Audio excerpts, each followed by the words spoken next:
is a very easy, Seoul is a very easy transit point, particularly what Korean has done to build out that hub.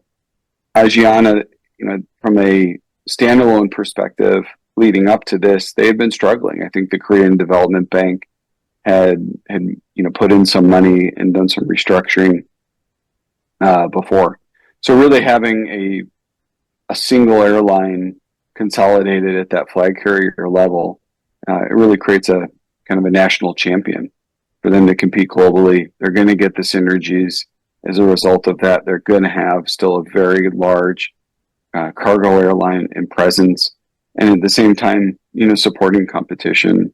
That it's not just going to be, controlled by Korean Air, but they've been able to address the various concerns. Yeah, I think what's interesting about just kind of the Korean market and the combination of these two airlines is Korea and Seoul's quest to answer the question: are they a two airline hub or a one airline hub? Right? Are they Tokyo or are they Singapore? Even kind of Hong Kong in that perspective, and I think the difference there is Japan's very large domestic just feed and network. But I think obviously we have the answer for Seoul, and I don't think it's a bad answer. I think it's like Brian said. Would you say the 10th largest airline by fleet size now? Right. So you have the heft, and look, it's one fewer competitor. We can definitely call this consolidation, rationalization, whichever your flavor.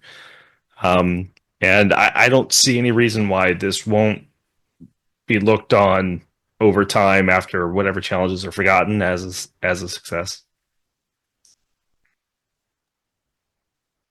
So switching gears to OEMs, and there has been one OEM in 2024 that has pretty much constantly been in the news, right? It feels like every few weeks there was something either negative or positive, but mostly negative, happening with them.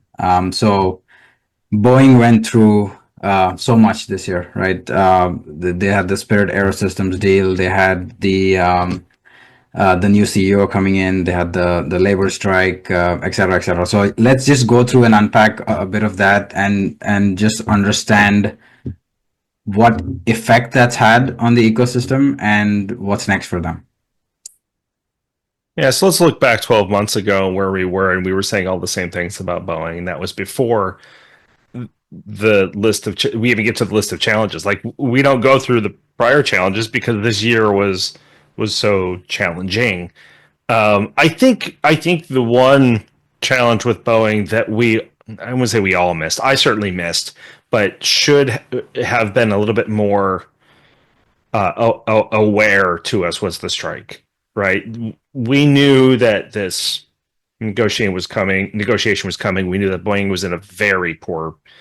They had very, very little leverage in the grand scheme of things in the context for negotiations, and it hit hard, and it wasn't like tossing a door out over Portland, was it? In that, I was going to say, well, it could have been Washington, but I think it was Oregon actually where it. And so, look, I mean, things aren't great at Boeing, but now, far be it from me, I always have to caveat this. I'm no Boeing apologist, so don't worry about that. But it's so overcovered. It's so overdone, even. Boeing's terrible, and everybody has their own, blame Douglas and do this and do that, and if I were in charge, right? Look, they've got challenges. They have deeper challenges after this year, but let's face it, they are too big to fail. And God help us if I'm wrong in saying that, because then we've got some serious problems. The Spirit. Look, everybody wants to buy a company named Spirit, apparently, but there are challenges there quality challenges. Again, in the context of coming out of COVID, I don't think people appreciate just the disruption that we came out of. And Boeing, again, coming out of that further disruption, self-inflicted, agreed, on the MAX grounding.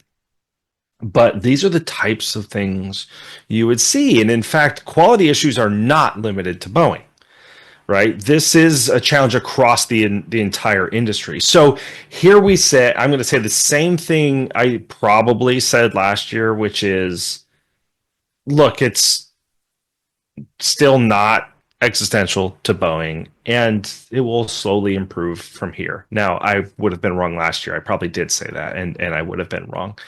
But we'll see.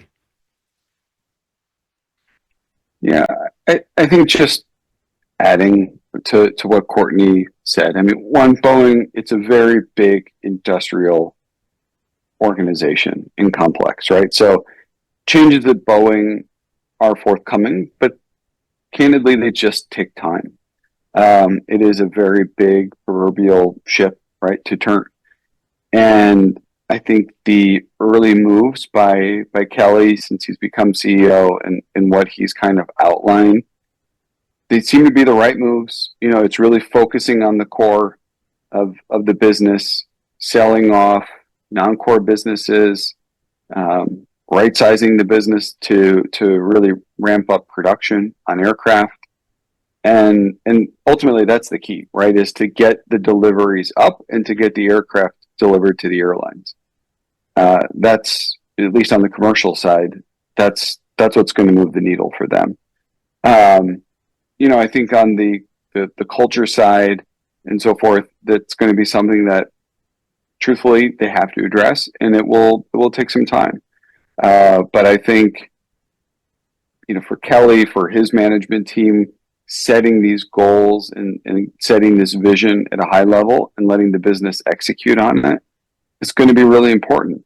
And so I'm hopeful that 2025 will be a good year for Boeing and the team, and that, you know, he's set out a vision and a path that's going to be executable.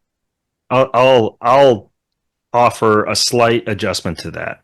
My hope is that 2025 will just be a quiet year for Boeing. Yeah, sure. Nothing happened. That's what somebody asked me. What does Boeing need to do? Nothing.